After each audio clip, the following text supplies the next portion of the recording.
lalu. Kita belajar tentang puasa 2 minggu yang lalu ya. Apa itu puasa dan mengapa kita berpuasa. Ada banyak hal mengapa kita berpuasa, ada banyak alasan, tapi saya berfokus kepada yang terakhir itu saudara. Bahwa alasan kita untuk berpuasa adalah untuk merendahkan diri di hadapan Tuhan. Mengapa? Salah satu sebabnya karena begitu saudara memposisikan diri sebagai pribadi yang rendah hati, itu langsung otomatis menentukan posisi saudara di hadapan Tuhan. Kalau kita tidak rendah hati, itu langsung menjadi oposisi. Kalau kita rendah hati, Tuhan ada di pihak kita. Itu sebabnya ada banyak hal, ada banyak benefit dalam menghadapi pencobaan, dalam menghadapi musuh. Kita bisa menang karena memang semakin kita rendah hati, semakin kosong, semakin hadirat Tuhan yang memenuhi kita, sehingga setiap pertempuran, setiap pergumulan itu kuasa Allah yang bekerja, sehingga bisa mudah untuk memenangkan segala pencobaan, menang terhadap pencobaan, menang terhadap musuh.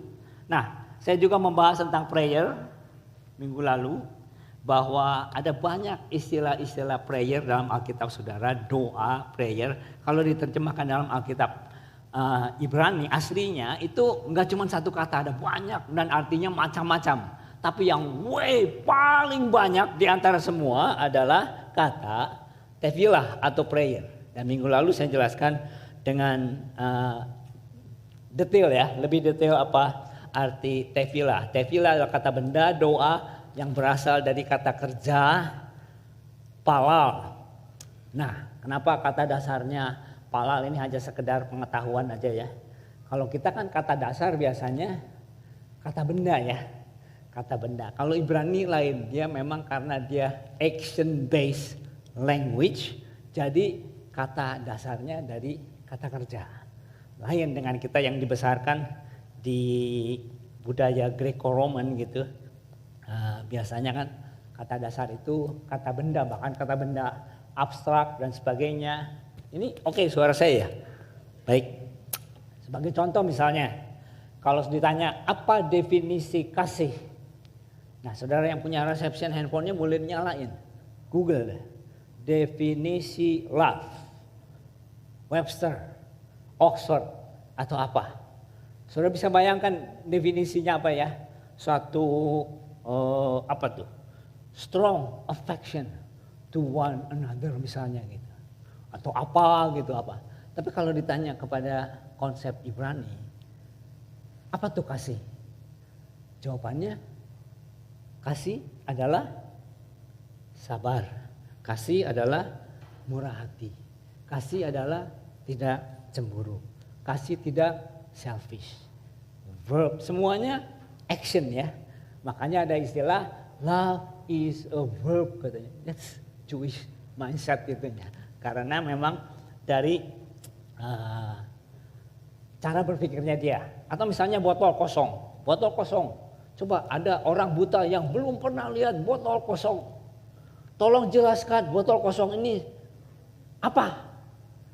Lalu saudara mungkin menjelaskan dengan ilmiah atau apa gitu. Ini seperti silinder, warnanya transparan, terbuat dari plastik atau apa dan sebagainya. Elemennya ini dan itu dan ini dan itu. Coba tanya sama orang Ibrani. Apa tuh botol kosong? Oh, botol kosong bentuknya silinder dan bisa diisi air dan bisa dipakai untuk minum gitu. Itu konsep Ibrani seperti begitu memang. Itu sekadar ini aja. Intermezzo. Mengapa? Kata dasarnya itu kata kerja. Nah, kata kerjanya adalah palal dan seringkali dibentuk dalam bentuk imbuhan, ditambahi imbuhan lahid palal. Begitu ditambahin lahid, itu saya jelaskan minggu lalu, itu menjadikan verb itu, kata kerja itu menjadi refleksif, artinya ditujukan kepada diri sendiri. Kata kerja berpakaian, begitu lahid berpakaian untuk diri sendiri atau dipakaikan kesendirikan.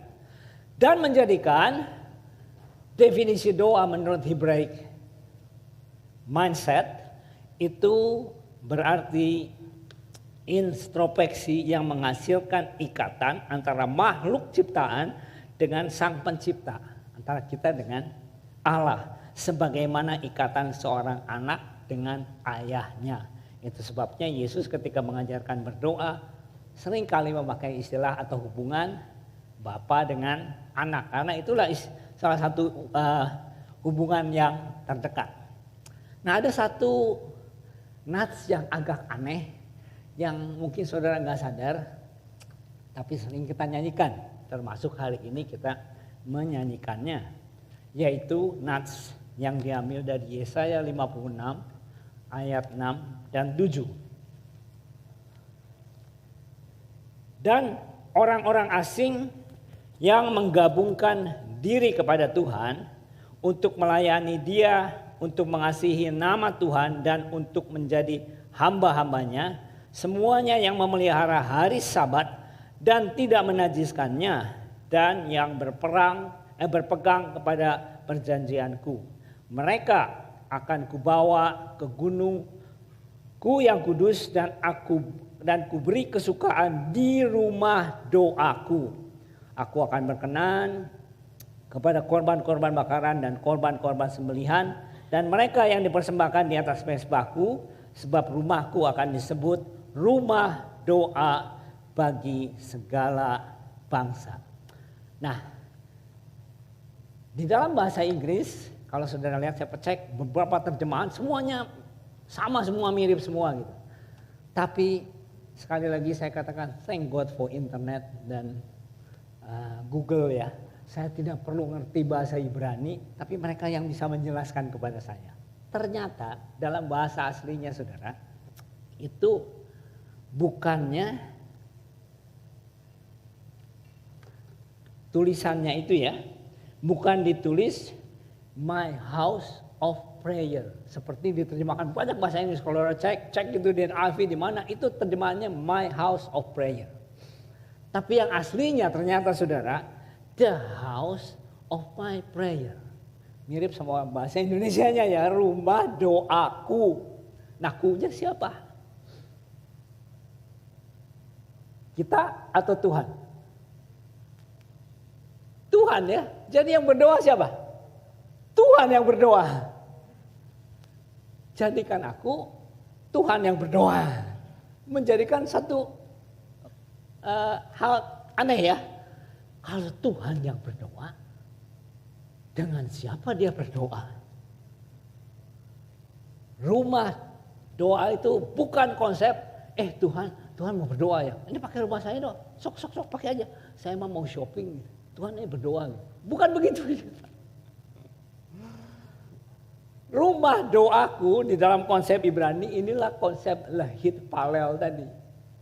Jadi di dalam situ ternyata ada satu pergumulan, ada satu persekutuan, bonding antara kita si pendoa dan Bapa tadi. Dan waktu semakin bondingnya itu terintrospeksi itu semakin dilakukan. Kita semakin introspeksi, semakin kita ini mau menjadi seperti Yesus, menjadi seperti Bapa. Dan disitulah Bapa secara aktif terlibat di dalam introspeksi doa kita. Hit palel itu. Itulah tambahan yang saya sampaikan dari minggu lalu ya saudara. Jadi contohnya begini. Di dalam lahit palel itu. Rumah doaku. Waktu kita bawa Tuhan di dalam rumah doa. Kita semakin mau menjadi serupa seperti Yesus. Yang tadinya doanya rubahkan pasanganku, terus berdoa bahkan berpuasa sampai akhirnya rubahkan aku. Ajar aku Tuhan supaya aku bisa melihat pasanganku seperti Engkau melihat. Jadikan aku rumahmu, jadikan aku alatmu, jadikan Engkau masuk di dalam hidupku, hatiku sebagaimana Engkau mau, supaya aku ini menjadi alatmu. Seperti begitu ya. Atau misalnya seperti seorang little boy gitu. datang kepada bapaknya. Daddy. Saya lihat Daddy is a very good with mechanic. Very good dengan IT. Very good dengan music. Ajarin dong. I wanna be like you. Nah, waktu proses itu terjadi, bondingnya semakin erat. Seperti hubungan bapak dengan anak tadi. Dan ketika bondingnya semakin erat, perubahannya semakin terjadi, semakin serupa. Hubungannya semakin erat. Jadi kayak lingkaran begitu. Semakin erat, bondingnya makin erat, makin serupa. Gitu. Nah, itu konsep Hitpelel. Atau misalnya pasangan muda. Pasangan muda kalau baru 6 bulan masih bulan madu. Kalau udah 2 tahun, 3 tahun, 4 tahun, bulan sabit ya. Dan ribut ininya. Nah, mungkin ngadu, berdoa, Hitpelel. The boy apa ya, yang man, yang baru, yang groomnya dia datang, yang groom nggak datang ke mana? Datang ke siapa ya? Datang ke kaca cermin, cermin. Kalau yang bride, pengantin muda, yang wanita mungkin datang ke mamanya, mami. Saya lihat pernikahan mami sudah 50 tahun. Mesra-mesra aja. Gimana caranya? Saya baru 3-4 tahun udah cekcok, udah mau cerai nih. Bagaimana? Lalu maminya yang wise ngajarin dia. Oh, emang kalau suami baru pulang, kamu ngomongnya apa? Waktu bertengkar, sikapmu apa? Balas-balasankah? Asam lawan asam? Atau kamu berikan gula dan madu kepada asam? Gimana ininya? Bagaimana ininya? Oh, kalau yang daughternya itu yang itunya mulai bilang, oh, I want to become like you. Waktu terjadi proses itu dia praktekkan, bondingnya makin kuat, proses serupa menjadi seperti mamanya makin terjadi. That's the contoh-contoh the Hitpelel ini, ya, yang kita lihat itu. Karena itulah yang dilakukan oleh Yesus. Waktu kita lihat di Taman Getsemani, ya, Thy will be done. Jadi doa Hitpelel itu konsepnya bukannya doa yang sibuk memberikan shopping list, upload shopping listnya, ini, tapi bersekutu sedemikian rupa untuk berusaha downloading kehendaknya Tuhan. Sehingga Thy will be done. Thy will be done di dalam hidup kita. Sehingga pada akhirnya, yang kalau saudara connect dengan the first week, saudara ya, waktu Tuhan akhirnya mengabulkan permohonan kita, permintaan kita, bukan karena Tuhannya yang ganti pikiran, tapi karena anjingnya yang sudah berubah. Karena kita pribadinya yang sudah berubah, semakin menyerupai Tuhan, sehingga Tuhan bisa memberkati banyak hal, mempercayakan banyak hal kepada kita. Dan semua proses itu memerlukan kerendahan hati. Untuk menerima kehendak Tuhan, your will be done di dalam hidupmu. Kami mengosongkan diri itu tidak bisa enggak. Diperlukan kerendahan hati untuk terbuka hatinya. Nah, minggu yang lalu juga saya membahas tentang salah satu panggilan kita. Selain kita berubah menjadi seperti Kristus, kita hidup berkomunitas, saling mendoakan, saling dan sebagainya. Dan itu pun diperlukan suatu kerendahan hati. Karena kalau tidak, ingat saudara dramanya yang Diki di sini ada Kristin di sini semua. Tanpa sadar kita akan detach dari pokok anggur ini. Dan kita akan melihat sesama kita bukan seperti Kristus melihat, tapi kita melihat dengan self-righteousnya kita. Kita nggak suka dengan cara doanya dia, kita nggak suka dengan cara pelayanannya dia, kita nggak suka dengan ini dan itunya. Tapi sebetulnya kita ini sedang terlepas dari pohon anggur dan tidak rendah hati. Nah, itu yang minggu lalu. Hari ini saya akan teruskan dengan poin yang ketiga. Bahwa dalam permohonan kita selain untuk kebutuhan kita dan keluar orang-orang yang percaya, tapi juga kepada orang-orang yang lebih luas daripada itu. Termasuk orang-orang yang belum percaya. Atau orang-orang yang percaya yang tidak ada bersama-sama kita. Saudara pernah berdoa untuk gereja di Indonesia atau di Israel atau di mana ya, nggak ada bersama-sama kita, nggak apa-apa. Atau orang itu ada bersama-sama dengan kita tapi belum percaya, mungkin sanak famili saudara. Nah ini yang masuk yang ketiga ini. Kita dipanggil untuk menjadi pendoa, mendoakan mereka juga ya.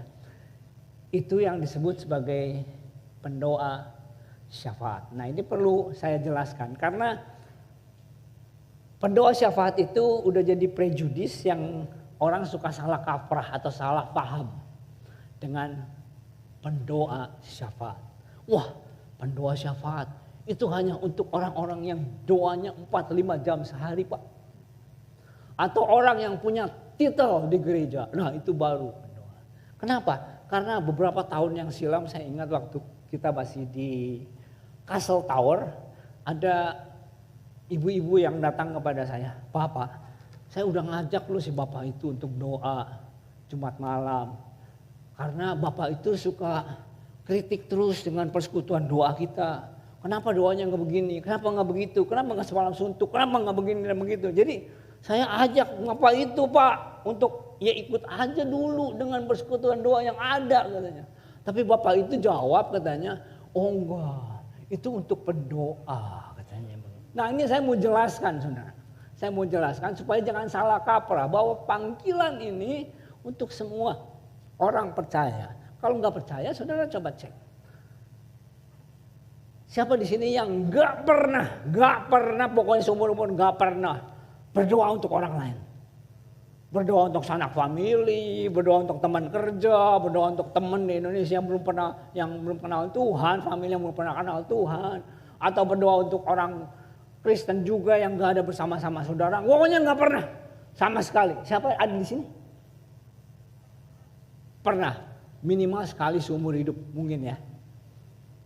Mungkin pasangan saudara atau menjadikan saudara sebetulnya tahu saudara adalah pendoa syafaat. Yang berdoa untuk kebutuhan orang lain. Nah untuk lebih dalamnya Yesus mengajarkan hal ini. Saya mau ngajak saudara melihat dalam nats ini ya. Mira ada mikrofon ya. Nanti saya minta Mira tolong bacakan nats ini ya. Karena Mira paling depan mungkin kelihatan. Yang tulisannya agak kecil sedikit. Ya, kita akan lihat satu nats perikop di mana Yesus mengajarkan tentang doa.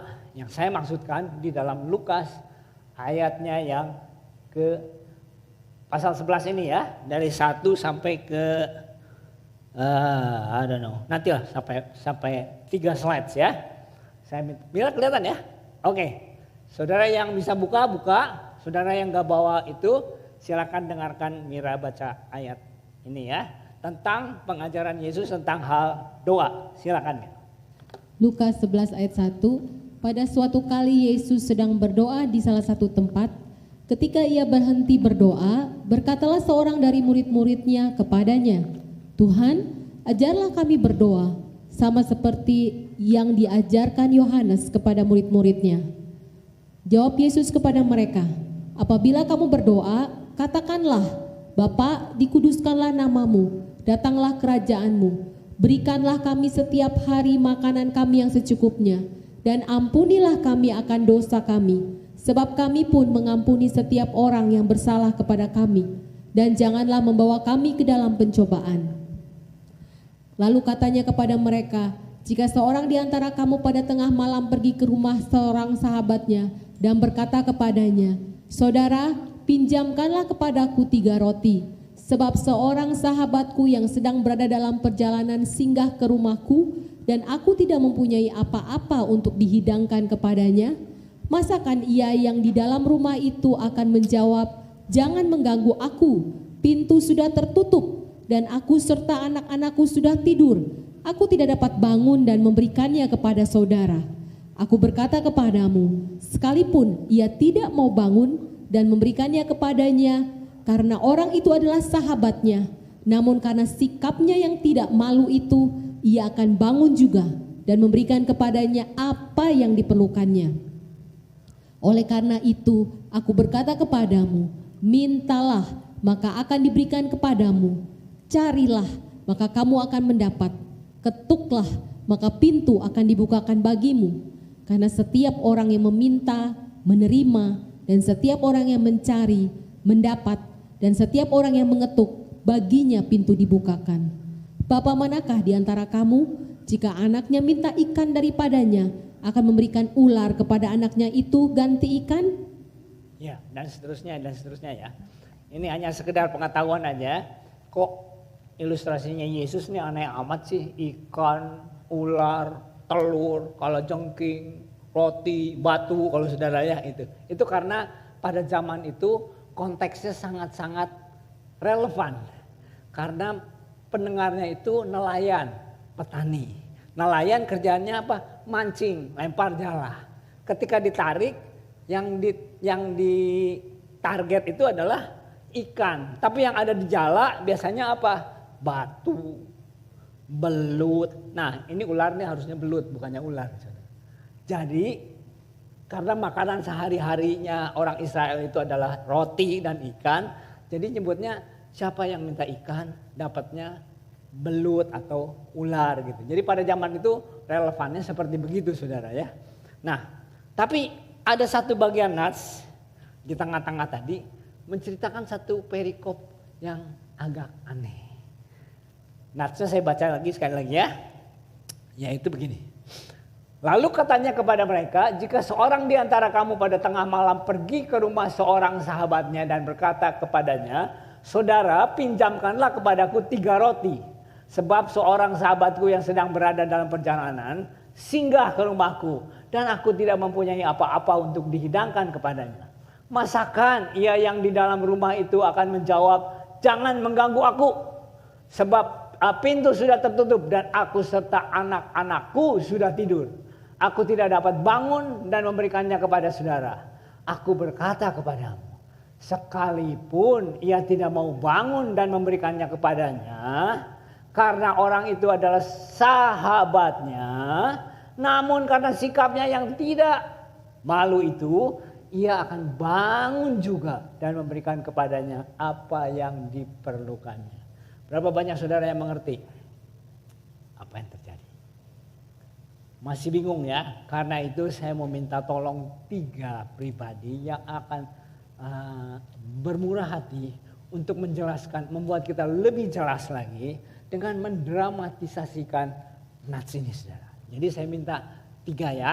1, Christine di sini sebagai orang pertama, pribadi pertama, ini yang datang kemalaman belum makan. 1 lagi di sini yang rumahnya selalu penuh dengan makanan, Sani. Lalu ada yang di tengah, sahabatnya Christine, tapi juga Hopeng dengan Sani. Jangan jauh-jauh, sini aja. Yaitu Bugem. Nah, Bugem di tengah. Bugem di tengah sini. Oh, oke, perlu mic. Nah, saya nggak ngajarin apa-apa, biar mereka sendiri ya. Bagaimana mendramatisasikan 3 perikop ini. 3 ayat? Ya, pokoknya begitulah ya saudara ya. Oke. Jadi Christine duluan datang.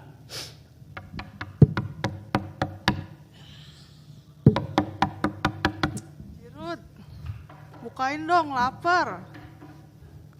Cirut. Gini hari malam-malam ketok-ketok. Cirut.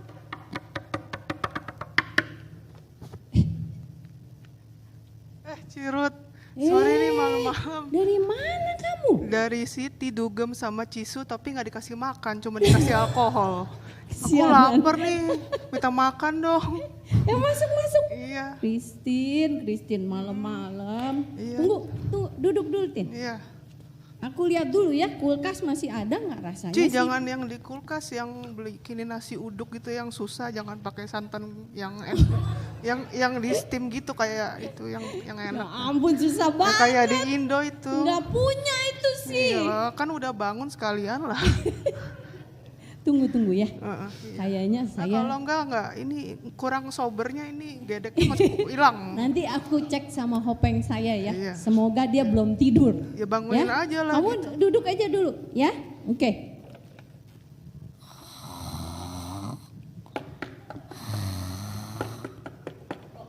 San. Siapa sih malam-malam Ampun. ketok-ketok Sani. pintu? San. Cirut nih. Bentar, San. siapa ya? Oh Cirut, ada apa Ci? San. Aku ada temen dia kelaparan. Kenapa malam-malam kelaparan bukannya Itu tidur? dia dasar anak muda, nggak mikir. Tapi kesian juga dia udah kelaparan. Aku takutnya dia pingsan, nanti kita jadi tambah repot. Kamu punya apa San? Dia kepengennya mau nasi uduk lagi. Aduh, tunggu bentar ya, kebetulan hari ini masak. Iya. Bentar saya lihat di Thank you San. Bentar ya Ci. Aku tunggu sini ya. Oke.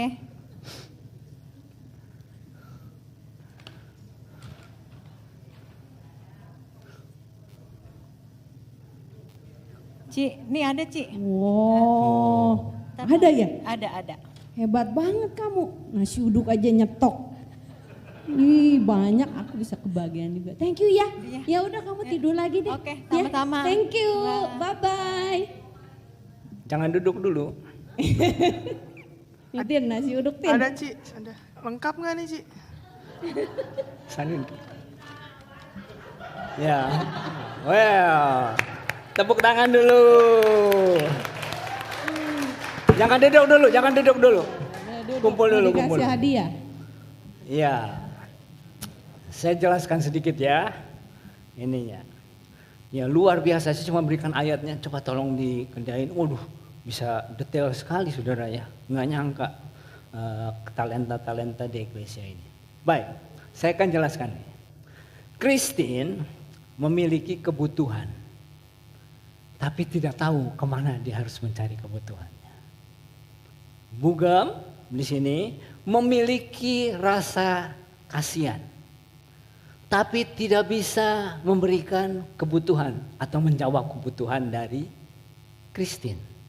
Tapi dia tahu siapa yang punya sesuatu, nasi uduk, yang bisa memberikan kebutuhan atau menjawab kebutuhannya.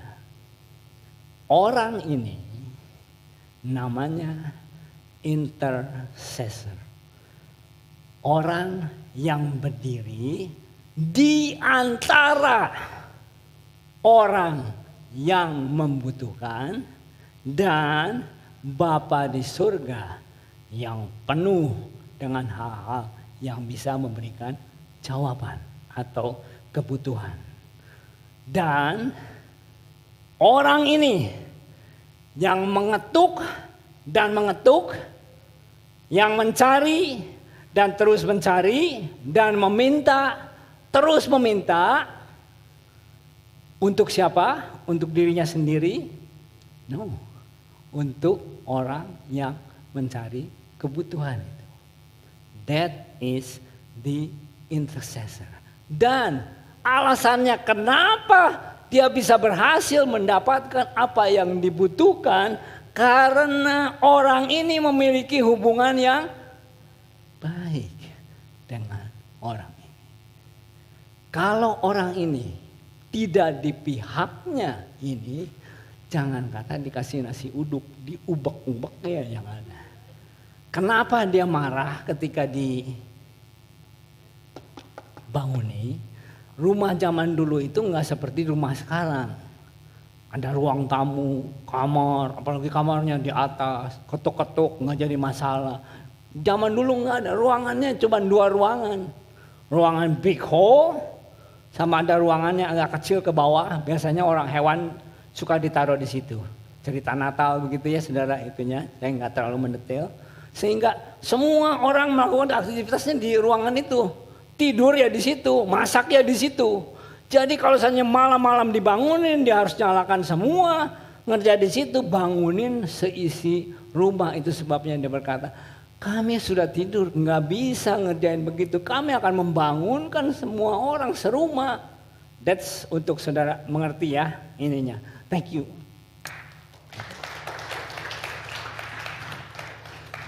Nah, intercessor, saya ulang lagi, adalah orang yang istilahnya standing in a gap. Look at the gap dalam kehidupan saudara antara orang yang membutuhkan dan Bapa di surga. Ini yang membuat setiap orang percaya, pengikut Kristus adalah potential intercessor. Intercessor. Nah, saudara tentu ingat ada satu kisah, saya Google aja cepat yang muncul cerita ini saudara ya, tentang anjing yang dia berusaha mencari orang untuk menolong anjing yang lain. Ada yang pernah dengar ceritanya atau pernah lihat videonya ya? Ininya yang paling muncul yang pertama kali aja saya ambil. Jadi ada anjing yang terperosok saudara. Lalu ada anjing lain yang menyalak-nyalak untuk meminta perhatian dari orang. Lalu orang itu percaya dengan anjing ini ada apa gitu. Lalu dia mengikuti anjing ini. Anjingnya dibawa ke lubang di mana anjing yang lain temannya itu terperosok. Sehingga orang bisa menolong anjing itu ya. Dua ini menjadi bertemu kembali opengnya. Nah, itulah intercessor secara sederhana. Nah, saya tahu waktu sangat cepat sekali. Saya akan menjelaskan bagaimana kita bisa menjadi intercessor yang efektif. Karena sekali lagi dia bisa berhasil mendapatkan apa yang dibutuhkan karena memiliki hubungan yang baik. Tapi kalau dia musuh atau ciong, jangan harap dia bisa mendapatkannya ya. Salah satunya adalah tidak rendah hati. Kalau intercessor hidup tidak rendah hati, itu dia tidak bisa menjadi intercessor yang baik untuk apa yang dia doakan itu. Nah, saya akan menjelaskannya dengan dua kesaksian. Dua kesaksian yang saya dapatkan dari seminar yang kami hadiri lama, mungkin 7 tahun yang lalu dari Australian Prayer Network. Saya ambil kesaksiannya dari ketuanya. Nah, kesaksian yang pertama adalah saya pilih, dia memberikan banyak sekali kesaksian, tapi saya pilih 2 saja. Yang pertama adalah yang berhubungan dengan apa yang terjadi pada hari ini. Saudara tahu apa yang terjadi di kota Sydney hari ini? Di jalan-jalan, khususnya di Oxford Street, ya, mungkin saudara udah nggak perhatian lagi, tapi saudara mungkin ada yang masih familiar. Ini adalah minggu-minggu parade Mardi Gras, kalau saudara ingat ya, Mardi Gras. Nah, beberapa tahun yang lampau, lebih dari 20 tahun yang lalu, awalnya tahun 70-an, mulanya kecil, lalu ketika mulai membesar, gereja mulai berdoa. Mungkin saudara bukan salah satu yang ikutan berdoa. Berdoa against the Mardi Gras. Siapa yang pernah? Saya terus terang pernah berdoa. Tuhan, Kau izinkan hal ini terjadi. Coba turunkan hujan, turunkan petir, turunkan halilintar, turunkan api, pokoknya segala macam. Berdoa. Ada yang pernah berdoa seperti begitu? Terus terang, mungkin saya juga udah lupa, mungkin saya pernah juga berdoa seperti begitu. Meskipun ada yang terucapkan atau tidak terucapkan. Anyway, setelah beberapa lama, the word of God itu came. Berkata kepada tim prayer ini yang berdoa di Oxford Street itu. Stop praying against the Mardi Gras. minggir and seek my face. Lalu mereka berhenti, mereka berkumpul di tempat yang lain yang jauh dari Oxford Street ini. Mereka berdoa sekian lama mencari wajahnya Tuhan. Lalu the word of God came di dalam persekutuan itu. The word of God said like this. Apa yang terjadi di jalan-jalananmu itu adalah kekejian bagi namaku. Ketua Australian Network Prayer ini berkata dalam hatinya, finally Tuhan mendengarkan doa kita. Setelah 15 tahun kami berdoa against ini, Tuhan akhirnya mendengarkan. Ini harusnya saya nggak pakai animationnya. Tapi kemudian the word continues. Tapi kekejian yang lebih lagi adalah kekejian dari umatku yang mengizinkan hal itu terjadi. Wow, that's lahid palel. Doa introspeksi. Tadinya berdoa menyalahkan ini dan itu, aku nggak suka lihat rambutmu, aku nggak suka lihat segala macamnya. But lahid palel is different. Introspeksi. Ternyata apa yang terjadi di luar sana itu akibat dari dosa gereja. Nah, singkat cerita, persekutuan itu berdoa, apa kesalahan gereja, apa dosa gereja, ada banyak saudara. Tapi the top two adalah dosa gereja adalah the lack of intimacy. Enggak ada kerinduan untuk mencari wajah Tuhan. Enggak ada kerinduan untuk mendekat kepada Tuhan, terhadap persekutuan, mencari persekutu dengan Tuhan. Lack. Yang kedua adalah idolatry. Jemaat Tuhan, umat Tuhan lebih suka dengan kesukaan-kesukaannya sendiri. Idolnya masing-masing. Not Jesus. Tuhan udah bukan menjadi idolnya, bukan menjadi utama lagi. That's the greater abominations. Brian Pickering pada waktu itu gather the whole assembly. Mereka berdoa dan mereka berdoa setahun setelahnya. Dan pada tahun itu atau tahun depannya, saya agak lupa, saudara bisa Google gitu ya. Saudara lihat mulai mandi keras, bangkrut, negatif. The year after bangkrut lagi. Yang ini harus di-bail sama pemerintah, yang ini harus di-bail dengan pemerintah dan perusahaan-perusahaan. Lalu selanjutnya lagi turun hujan pada waktu itu. But that was before 2017. 2017 turn back lagi. Karena untuk pertama kalinya, seperti saudara kalau lihat Google, Perdana Menteri Australia pertama kalinya join parade itu. Tahun selanjutnya atau di akhir tahun itu, saudara tahu dengan hukum di Australia pernikahan balik. Sehingga dari situ sudah lain lagi ceritanya. Karena kalau sudah negara yang membuat hukum yang berlawanan dengan hukumnya Tuhan, itu artinya udah jadi dosa bangsa. Kalau dalam istilah ini ya, spiritual teologi gitu. Lain, kelasnya sudah lain. Sehingga sulit ini.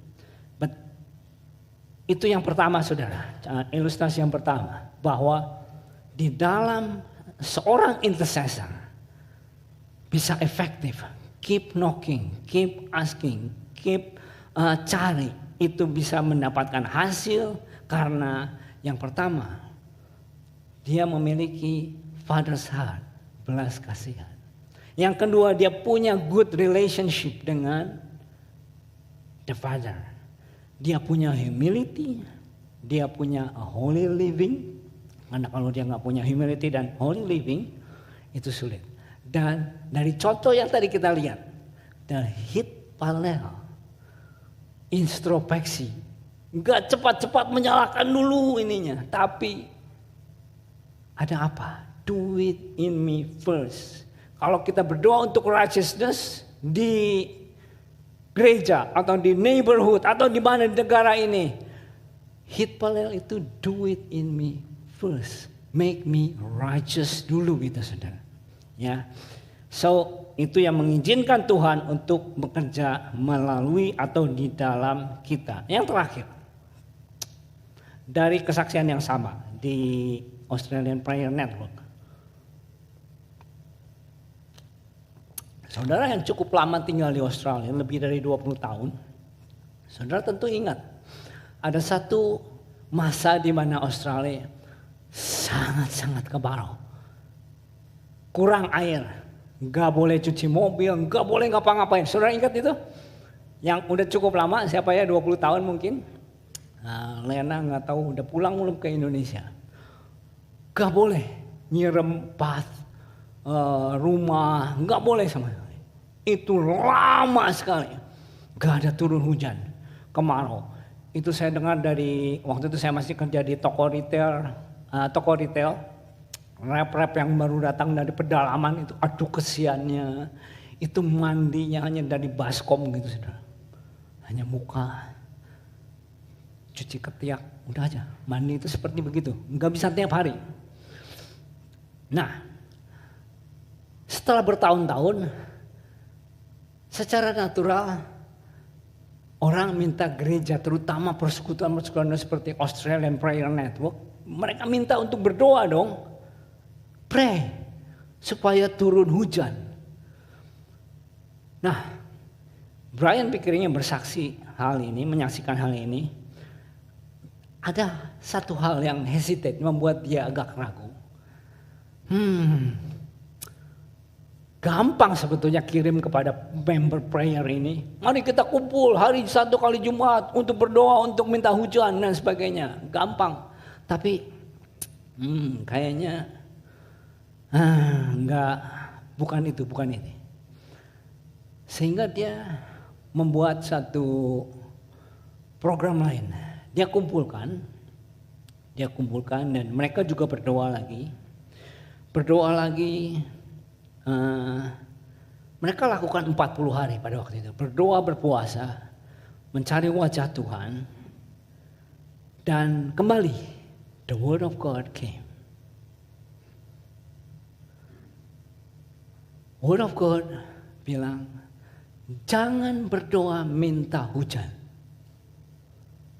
Tanya aku, why aku menahan hujan? That's different. Yang satu hanya doa minta, uploading the list. Yang satu lah hit parallel. Tanya, ada apa ini? Oh, saya terbalik. Then after the word itu, di assembly ini berdoa lagi 40 hari. Berdoa, berpuasa lagi. Dan mereka, Brian Pickering waktu itu memberikan kepada pendoa-pendoa ini di tempatnya masing-masing. You pray. Berdoa masing-masing. Dan setelah waktu sekian lama, berikan pesan Tuhan kepadaku. Bukan dalam bentuk apa pesan apa, berikan ayat semua. Sehingga dari ribuan jawaban itu yang kembali ada ayat, semua ayat. Nah, saudara bisa tebak ayat apa yang mayoritas? Ada yang bisa? Kalau saudara menebak 2 Tawarik 7 ayat 14.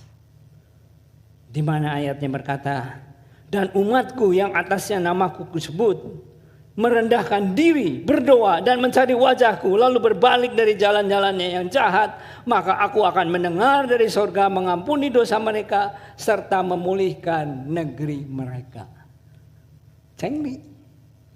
Tapi bukan itu ayatnya.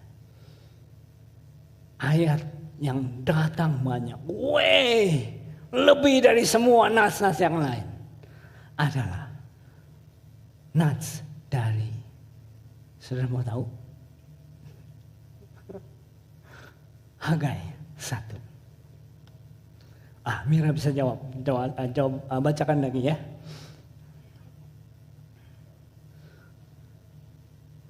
Oh sorry, saya pikir masih di Mira. Hagai 1 ayat 2, beginilah firman Tuhan semesta alam. Bangsa ini berkata, sekarang belum tiba waktunya untuk membangun kembali rumah Tuhan. Maka datanglah firman Tuhan dengan pengerantaraan Nabi Hagai, bunyinya, apakah sudah tiba waktunya bagi kamu untuk mendiami rumah-rumahmu yang dipapani dengan baik? Sedang rumah ini tetap menjadi reruntuhan. Ya, saudara bisa baca di rumah seluruh konteks Hagai 1 ini ya. Tapi inilah rupanya pesan dari Tuhan. Ada hasil dari Dahit Palel ini. Ternyata bukan karena dosa dari pemerintah, dosa dari apa. Kenapa Tuhan menahan hujan selama bertahun-tahun waktu itu di Australia. Karena umat Tuhan yang mementingkan dirinya sendiri. Kembali lagi listnya ada cuma, the top tuh kembali lagi. 1, lack of intimacy. Yang kedua yang ini, idolatry. Karena idolnya sekarang adalah kekayaan pribadi. Don't worry about yang lain, don't worry about Tuhan. Semuanya untuk ini. That's jawaban dari Tuhan tentang masalah kemarau itu. That's talking about the Dahit Palel lagi. Menjadi intercessor yang efektif. Saudara, kita harus menjadi pribadi yang dekat dengan Tuhan, tapi juga a lot of introspeksi. Setelah itu, singkat cerita, kembali mereka berdoa lagi 40 hari, fasting and prayer. Dan kalau nggak salah di tahun setelahnya itu, pada waktu itu, mereka berkumpul di Canberra. Ada ribuan orang yang datang, berbagai denominasi di situ. Mereka listing itu berapa dosanya gereja itu, mungkin ada 7 atau satu persatu mereka mengakuinya di hadapan Tuhan. Dan mereka keluar di luar gedung parlemen itu, di padang rumput hijau itu. They declare dosa-dosa mereka dan ask for forgiveness. Bulan itu juga, bulan Mei 2007. Untuk pertama kalinya setelah 10 tahun kira-kira lebih. Australia kembali mengalami cuaca yang normal. Belum kembali langsung 100% dari dam itu bendungan air yang cuma 40% pada waktu itu. Langsung naik jadi 100%, enggak pelan. Tapi Mei itu mulai musim itu kembali menjadi normal. Ada musim hujan, ada musim kemarau. Karena ada intercessor yang mau berdoa, Dahit Palel, introspeksi dan tidak menyalahkan ini dan itu, tapi introspeksi dan introspeksi. Saya akan tutup sebelum saya berikan take away renungan untuk saudara bawa pulang. Tadi pagi waktu saya mandi tiba-tiba seperti ada sesuatu aja yang mengingatkan saya tentang hal ini. Hal ini seperti langsung melihat tentang that's talking about financial. Because umat Tuhan secara financial udah gak peduli lagi. Oke, secara konteks that's financial. Tapi Tuhan berkata kepada saya bahwa umat Tuhan tidak hanya withhold, tidak hanya menahan financial, tapi juga talenta, termasuk karunia-karunia rohani terhadap rumah Tuhan. I don't care. I just wanna enjoy myself. Sehingga rumah Tuhan sudah tidak diperdulikan lagi. This is just a broader, lebih luas lagi untuk kita semua. Yang kita akan bawa pulang sebagai termasuk saya saudara. Sebagai take away renungan kita. Kalau tadi Brian Pickering memberikan kesaksian tentang The word of God yang datang 10 tahun Tuhan menahan hujan. Sehingga kekeringan terjadi di Australia. Apakah kita melihat kekeringan di antara kita? Bukan hanya di gereja, di mana saja. Mungkin keluarga, mungkin apa. Let's practice the lihit palel tadi. Doa introspeksi tadi. We judge ourselves di mana Tuhan yang menjadikan rumah doanya Tuhan. Membantu kita untuk introspeksi. Dan kita bertanya. Di mana posisi kita saat ini? Apakah posisi kita sama dengan 10 tahun yang lalu? Mereka berdoa 10 tahun untuk doa yang salah. Kita berdoa, apakah posisi kita masih sama? Atau posisi kerohanian kita better? Atau posisi kerohanian kita worse dengan tahun lalu, 5 tahun yang lalu, 10 tahun yang lalu? Apakah kita masih mencari wajah Tuhan, rindu dengan hadirat Tuhan? Or ada hal-hal yang sudah banyak menarik kita? Kalau ada terjadi sesuatu di luar sana, now we know. Itu bukan karena, belum tentu karena salahnya di luar sana, bukan karena salahnya pemerintah atau apa, but a lot of them karena salah dari gereja. Masa-masa doa puasa ini biarlah kita semakin peka, semakin lehit pelel. Doa, introspeksi. Supaya kita menjadi semakin layak di hadapan Tuhan.